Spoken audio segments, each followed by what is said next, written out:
दक्षिण भारत में मोदी की सबसे बड़ी जीत, पलट गई सारी बाजी, टकटकी लगाकर देखते रह गए राहुल गांधी। केजरीवाल की भी अटक गई सांसें, बीजेपी ने चला मास्टर स्ट्रोक। बीजेपी ने बनाया है साउथ के किले को जीतने का प्लान। अब प्रधानमंत्री मोदी वाराणसी से नहीं बल्कि इस राज्य से लड़ेंगे चुनाव, हो गया सबसे बड़ा ऐलान। 2024 के पहले ही मोदी ने पलट दी बाजी। अब मौलाना भी होंगे जय श्री राम कहने पर राजी। साउथ में खेलकर मोदी ने ही इस बार इतिहास रच दिया। कहते हैं मोदी और अमित शाह की सियासत में कुछ भी नामुमकिन नहीं है, लेकिन अगर अमित शाह के लिए अब तक कुछ नामुमकिन रहा है तो वो है साउथ के राज्यों में सरकार बनाना। बीजेपी अपने इतिहास से आज तक साउथ का किला नहीं भेद पाई। तमिलनाडु और केरल जैसे राज्य में बीजेपी की कभी सरकार नहीं बनी, लेकिन अब ऐसा लग रहा है मानो भारतीय जनता पार्टी ने इतिहास बदलने का पूरा मन बना लिया है।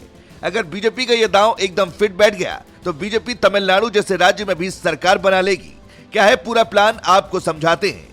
2024 का चुनाव धीरे धीरे पास आ रहा है। बीजेपी ने अभी से चुनाव जीतने के लिए पूरी तैयारी शुरू कर दी है। पूर्वांचल में कैसे बीजेपी की सीटें बढ़ानी है, इसका पूरा खाका बीजेपी अध्यक्ष जेपी नड्डा ने तैयार कर लिया है। लेकिन बीजेपी के प्लान में अगर कुछ मिस हो रहा था तो वो साउथ के कई राज्य थे जहां पर बीजेपी के लिए चुनौती हमेशा से रही है। इसीलिए इस बार जेपी नड्डा ने साउथ को जीतने का ऐसा धांसू प्लान बना दिया जिसके बारे में सुनकर विपक्ष के होश उड़ गए। असल में इस बार नरेंद्र मोदी वाराणसी से नहीं बल्कि तमिलनाडु से चुनाव लड़ सकते हैं। माना जा रहा है कि पीएम मोदी तमिलनाडु के रामनाथपुरम सीट से सांसद का चुनाव लड़ सकते हैं। इस समय वहां इंडियन यूनियन मुस्लिम लीग के सांसद हैं, जिन्होंने 2019 में भारतीय जनता पार्टी के प्रत्याशी को करीब 1 लाख वोट से मात दी थी। यही वजह है कि खुद प्रधानमंत्री मोदी के यहां से चुनाव लड़ने के अब कयास लगाए जा रहे हैं। भारतीय जनता पार्टी के राष्ट्रीय अध्यक्ष जेपी नड्डा ने भी इस पर सहमति व्यक्त कर दी है। उन्होंने कहा कि अगर बीजेपी को दक्षिण भारत में स्थापित करना है तो पीएम मोदी को किसी एक दक्षिण भारत राज्य से चुनाव लड़ने की योजना बनानी होगी।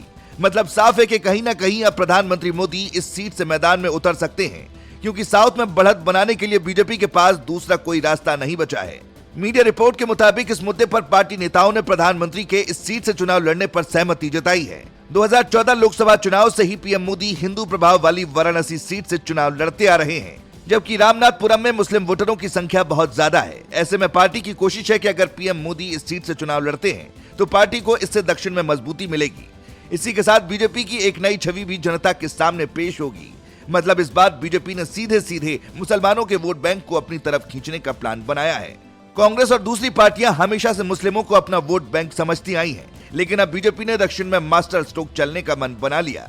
बीते कुछ महीनों में बीजेपी मिशन साउथ को लेकर काफी ज्यादा एक्टिव हो गई है और लगातार बीजेपी के कई दिग्गज नेता तेलंगाना, तमिलनाडु जैसे राज्यों में पहुंचकर चुनाव प्रचार कर रहे हैं। इसके पीछे एक वजह यह भी है कि भारतीय जनता पार्टी को कर्नाटक में हार का मुंह देखना पड़ा।